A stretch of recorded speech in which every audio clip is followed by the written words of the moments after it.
Well, I have a feeling that they'll use the age-old tactic of, order out of chaos or problem, reaction, solution. It could be a health pandemic. It could be an economic crash. They need something to get Canadians into this fear state.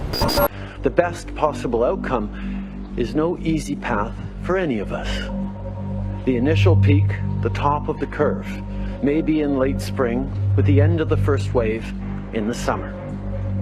As Dr. Tam explained, there will likely be smaller outbreaks for a number of months after that. This will be the new normal until a vaccine is developed. Good morning. Here's the news. Civil Defense Headquarters announced today that the sharp increase in the number of cases of illness during the last few days had led authorities to suspect that a biological warfare attack may have taken place. As yet, the cause of this outbreak has not been identified. Civil Defense health authorities recommend that you should take the following precautions. If such an announcement is made in your city, don't give way to fear. Just remember that scientists would already be working to control the outbreak. Even after we're through this first wave, we will need to remain vigilant, and we will need to bring in different measures. Normality, as it was before, will not come back full on until we get a vaccine for this, and as you say, that could be a very long way off. The world is now at the start of the 2009 influenza pandemic. The virus is spreading under a close and careful watch. Drug makers have started work on a vaccine which they say could be ready within months. This really may be a worldwide situation. Cases here, containment here, trying to move rapidly. Husbands will be returned to their wives. Mothers will be returned to their children.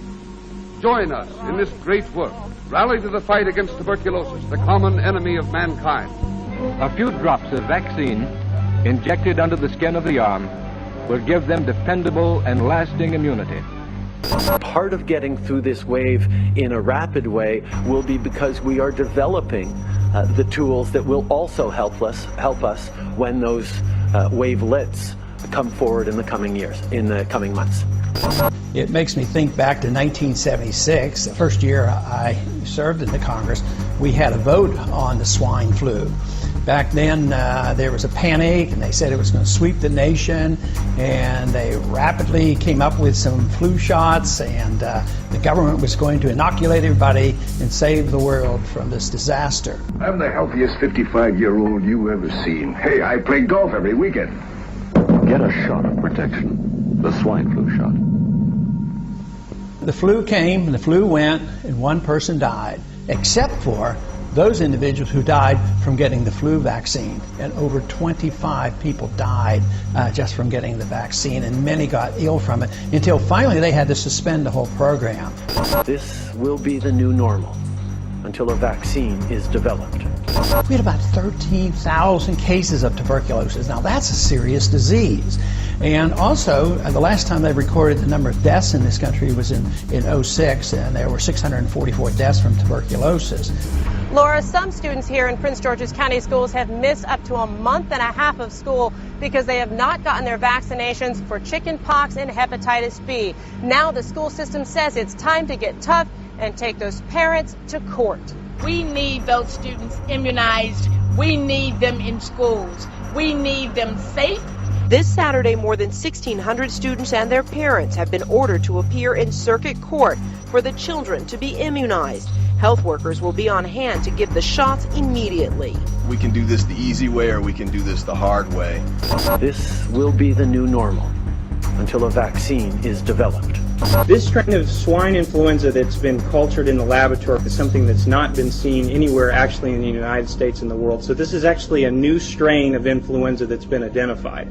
If there are going to be multiple waves of this, if we aren't going to be able to sort of get out of this until we find a vaccine, which we're told is 12 to 18 months away at best, do you envision that we're going to have multiple waves of shutdowns, lockdowns, closures of the economy? And how can we handle those kinds of constant shutdowns? I think even after we're through this first wave, we will need to remain vigilant, and we will need to bring in different measures. Normality, as it was before, will not come back full on until we get a vaccine for this. And as you say, that could be a very long way off. So all I'm asking people to do is step back and think for a minute rather than rushing and panicking and taking advantage of opportunities like this. This is what happens, whether they're economic problems or medical problems. The people who love big government take advantage of this. It could be a health pandemic. It could be an economic crash. This will be the new normal until a vaccine is developed.